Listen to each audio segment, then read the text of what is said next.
Olá, é um prazer estar aqui com vocês. Sou o professor Alex, sou um homem branco, olhos e cabelos castanhos.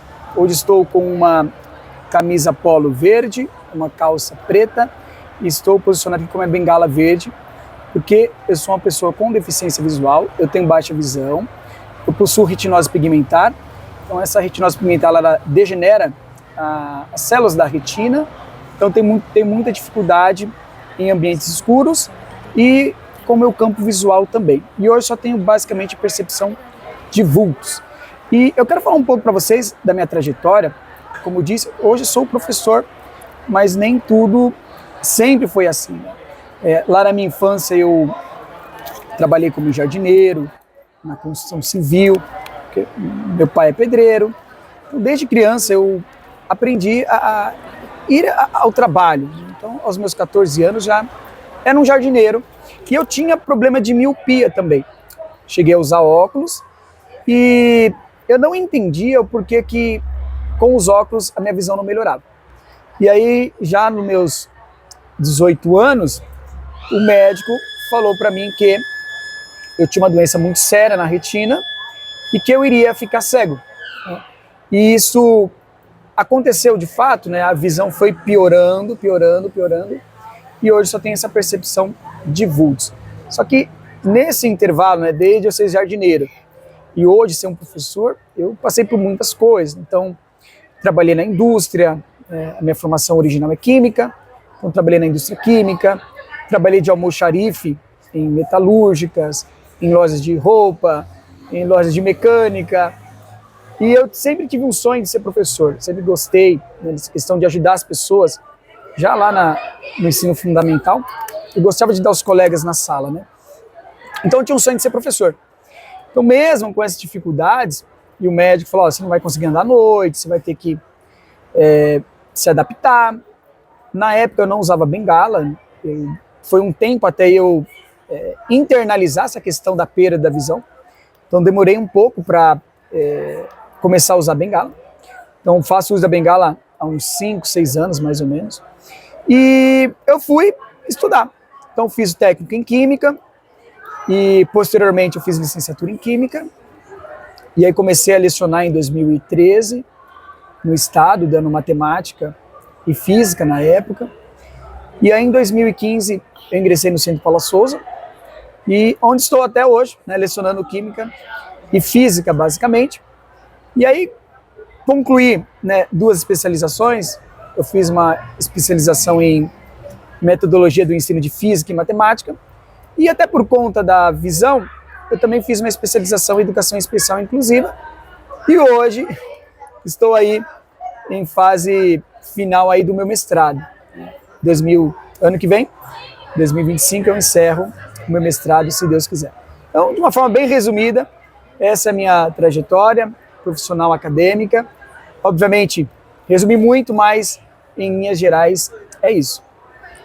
Poxa vida, Alex. Primeiro eu preciso dar os parabéns, porque sua história é maravilhosa, diferenciada, porque é difícil a gente ver a inclusão dessa forma.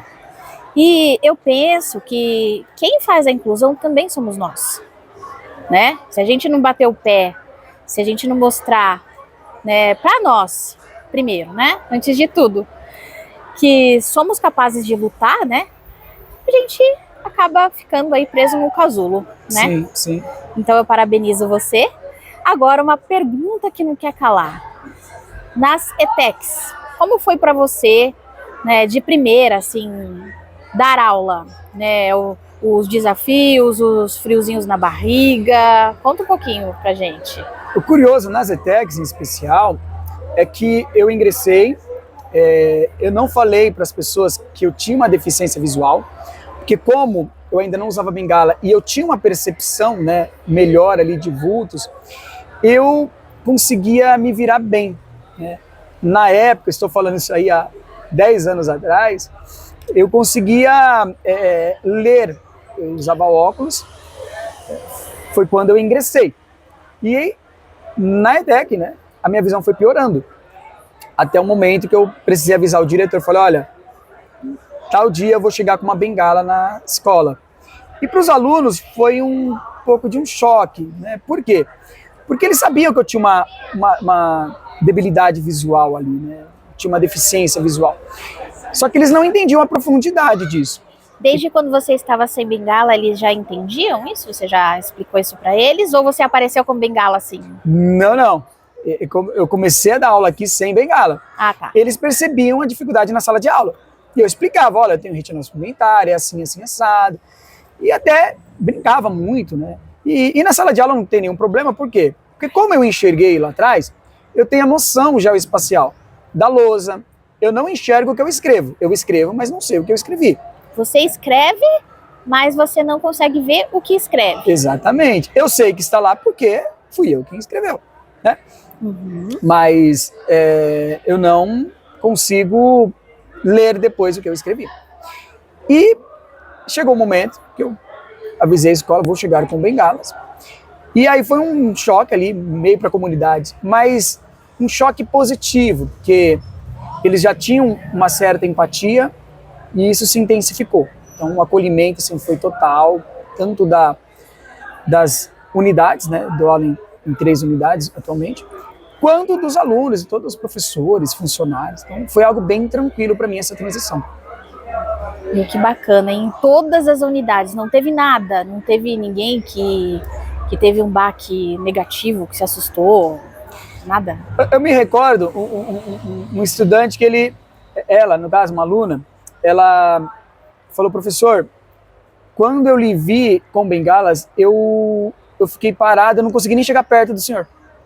Porque aquilo ali foi muito confuso na cabeça dela. Até o dia anterior ela viu um professor que não usava bengala, não fazia, né, não tinha ali um estereótipo, né, de uma pessoa com deficiência visual. E esse estereótipo deu uma certa chocada em alguns alunos, mas nada que os tornaram resistentes, né? Pelo contrário, com o tempo eles foram se abrindo mais e ajudando muito, inclusive. Alex, mais uma pergunta. Essa pergunta é muito legal, é muito importante, né? Como que é para você as correções, né, de trabalho dos alunos? Me explica um pouquinho sobre isso. Nossa, muito interessante essa pergunta, porque tem alguns caminhos. Quando eu peço um trabalho escrito, né, digitado no caso, o Word ou um PDF, o meu leitor de tela pega tudo. Então eu consigo analisar o que foi digitado ali. Quando é uma avaliação escrita, não tem jeito. Embora haja aí recurso, inteligência artificial que faz essa leitura, é muito moroso, porque uma sala com 40 alunos, então eu linko várias coisas. Eu preciso dar uma devolutiva para o aluno, eu preciso corrigir a prova, explicar onde ele errou, qual que era o correto, enfim. Então o que eu faço? Eu devolvo a prova para eles e eles corrigem comigo. Eu vou corrigindo na lousa e eles vão corrigindo na carteira, a sua própria prova. E a pergunta que não quer calar é, Alex, mas aí eles não vão burlar o sistema? Eles não vão alterar? Por incrível que pareça, eu digo que eu não posso dizer 100%, tá? Mas eu garanto que a maioria não faz isso. Por que eu sei que não faz isso? Porque eu vejo notas baixas, né? Depois. Eu recolho as provas, eles falam, professor, eu tive uma nota ruim. Isso é sinal que ela teve a oportunidade, a pessoa teve a oportunidade de colar e não colou. Por quê? Porque eu falo com eles isso antes. Ali é uma questão de valores. Não é só uma questão de conhecimento, de química. A consciência acaba sendo deles, né? Isso. E é interessante que a educação ela tem esse papel, né? Não só de passar um conteúdo, mas valores. Então eu explico ali para eles, olha, se você estivesse com a chave de um banco agora, né, o cofre de um banco, ninguém estava olhando, o que você faria com essa chave? Você pegaria o dinheiro ou você permaneceria honesto? Tanto que eu entrego a prova e eu saio da sala. Deixo eles sozinhos fazendo a prova. Porque justamente eu passo a relação de confiança que tem que ter, né, no universo da educação. Sim. E, assim, digo que eu tenho muitos resultados positivos quanto a isso. É uma troca muito honesta, diria, entre os alunos e o professor. Alex, agora uma pergunta que seria a pergunta final, né? Para encerrar a nossa entrevista que, olha, se eu pudesse eu ficava aqui um tempão. Temos outras oportunidades. O que você acha da educação inclusiva do país? Seja sincero, isso aqui é uma pergunta polêmica, quer dizer, mais ou menos, eu não acho assim tão polêmica, mas para algumas pessoas são. Então seja sincero na sua resposta. Eu entendo que nós estamos numa mudança de paradigma da sociedade. Haja vista que nós temos muitas leis falando da educação inclusiva, nós temos mais informações chegando às pessoas com deficiência, por sua vez elas estão se apoderando, né, dessa legislação e fazendo seus direitos serem válidos. Então eu entendo que nós estamos num momento de transição. A sociedade é inclusiva? 100% não. Muitas coisas precisam melhorar, principalmente informação, e nós estarmos aqui, profissionais com deficiência, é um exemplo disso, que as pessoas com deficiência estão chegando no mercado de trabalho, estão chegando mais na sociedade, e isso está passando uma mensagem para a sociedade. Olha, a deficiência, ela não é isso que durante muitos anos foi passado para a humanidade, né? É o fim, é um limitador, é algo que paralisa. Então, eu entendo hoje a educação inclusiva no Brasil dessa forma. E fora que a tecnologia está a nosso favor sempre, né? Claro que muita coisa precisa melhorar, mas já está melhorando, né? Sim, eu digo que se não fosse tecnologia, eu não conseguiria dar aula. Sim. Porque para eu fazer chamada, eu uso leitor de tela. Para eu preparar as aulas, eu uso leitor de tela, né? Então, essa tecnologia, ela veio para nos ajudarem muito, né? E aí nós temos agora a inteligência artificial chegando também, creio que vai melhorar mais ainda. Então, estamos num momento de transição na sociedade, eu entendo assim. Alex, mais uma vez, parabéns, né? Gente, eu estou muito feliz com essa entrevista. E você quer passar alguma rede social para que os seguidores possam saber como é o seu trabalho? Você dá alguma palestra? Como é? Olha, já sim, dou algumas palestras. Eu tenho um canal que quem entrar lá verá que, poxa, faz tempo que o Alex não grava, e eu explico por quê. Chama-se Bengala do Conhecimento. E no próprio Instagram terá lá Bengala do Conhecimento. Há um tempo eu não gravo, por quê? Porque quando eu comecei a gravar, no Bengala do Conhecimento, a ideia era bengala, porque eu uso bengala, porque eu sou de deficiência, e conhecimento, porque eu sou professor. E aí eu parei a minha vida, porque eu falei, eu vou me especializar. Então foi aí que eu busquei a especialização em educação especial inclusiva, estou fazendo mestrado hoje na área, para eu voltar ao canal com conhecimentos mais profundos, mais precisos ali dentro do universo da inclusão. Então, aguardem aí que em breve teremos mais vídeos, mas quem quiser já entrar lá e curtir, se inscrever, chama-se Bengala do Conhecimento. É isso aí, pessoal. Mais uma pauta muito especial com o Alex Oliveira, né? Rodrigues.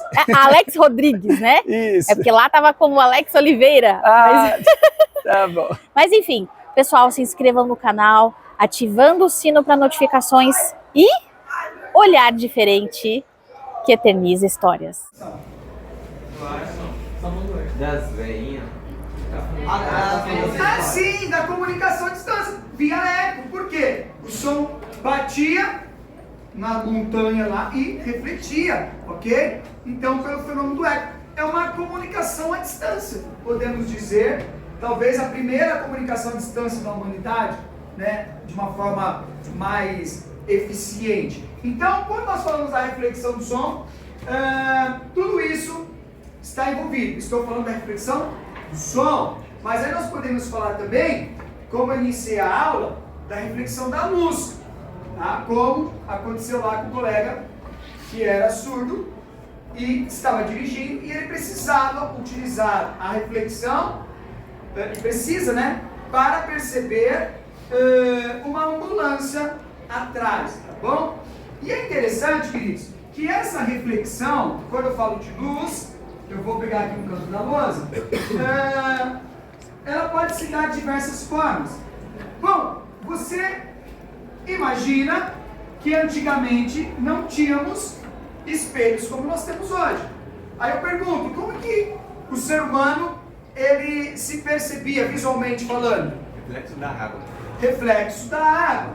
Então, olha aqui, nós temos aqui a superfície da água. Gente, você já se olhou na água? Já. Gente, quem nunca fez isso, você precisa fazer isso. Bom, quando você olha na água, você pode ter imagens diversas. Por que você pode ter imagens diversas? Porque a água, ela pode estar em condições diversas. Se você tem uma água absurdamente estática, né, ali, olha na superfície, está lisinho, professor.